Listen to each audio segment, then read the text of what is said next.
Hey everyone, welcome back to Dalby Farm.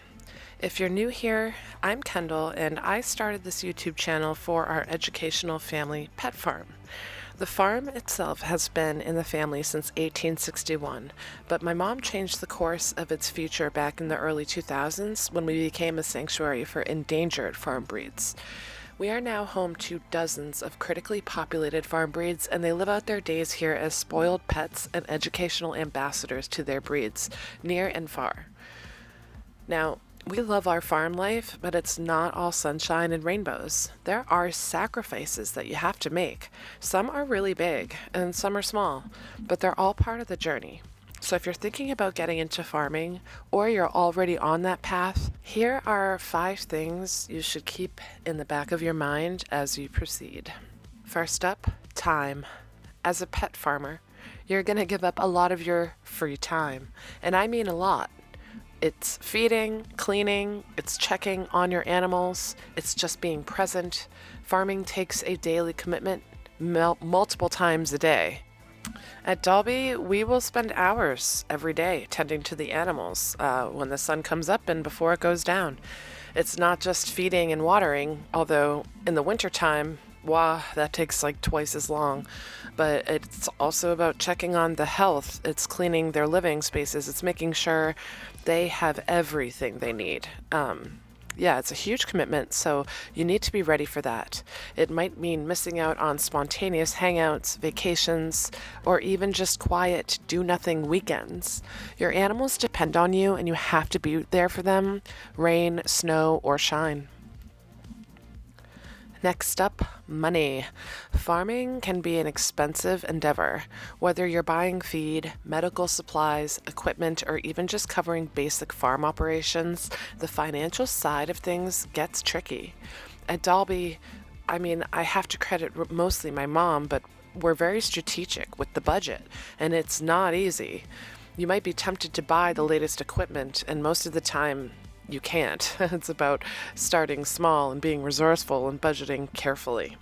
And let's be real, while pet farming can be fulfilling, it's not profitable off the bat. It takes time to build up, and you have to be prepared for all the ups and downs. You may find yourself cutting back on personal luxuries or finding creative ways to save. But if you love what you're doing, you'll find that even that is worth it. Now, let's talk about social life, or rather, a lack of one, because being a pet farmer means your social calendar will take a hit. There are plenty of nights when you're too tired to go out, or maybe you have to cancel plans because the animals need your attention.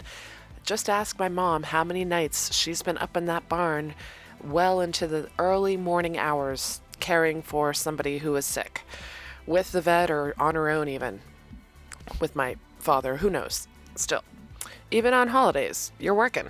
Animals don't know it's Christmas or New Year's. They still need food and shelter and care, which means your family and friends will not see you as much as they like unless they come to you. But for us at Dalby, it's worth it. This has been our life for as long as we've had a life, so that's just how our family works. And while it might be hard to miss out on events, there's something rewarding about being home on our farm, knowing we're providing a safe and loving space for these animals. Next, physical exertion, and this one's a big one, and I know a lot about it from both first and secondhand experience. Farming is a physical job.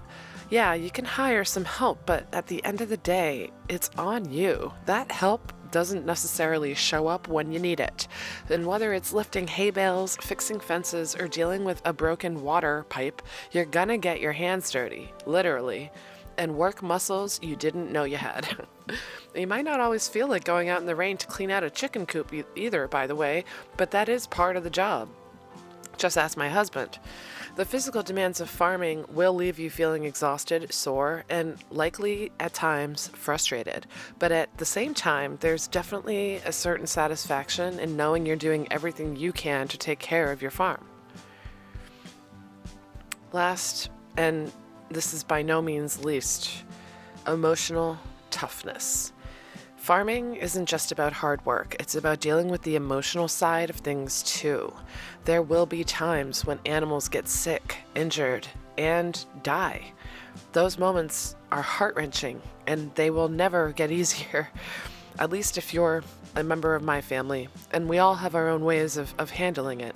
But you need to be emotionally strong to handle the ups and downs. Caring for animals deeply and seeing them struggle is one of the hardest parts of pet farming. But in those moments, you also get to experience a unique joy of watching them thrive. So whether it's a baby goat taking its first steps or a hen that lays its first egg, there are some really random moments of pure joy that make every emotional sacrifice worth it. You'll also have to deal with the pressure of making decisions for their well-being. Sometimes knowing there are no easy answers. It's trial and error. It takes resilience and a deep love for what you're doing. One way I cope with animal loss, as that's a really big, that is an inevitable part of having pets.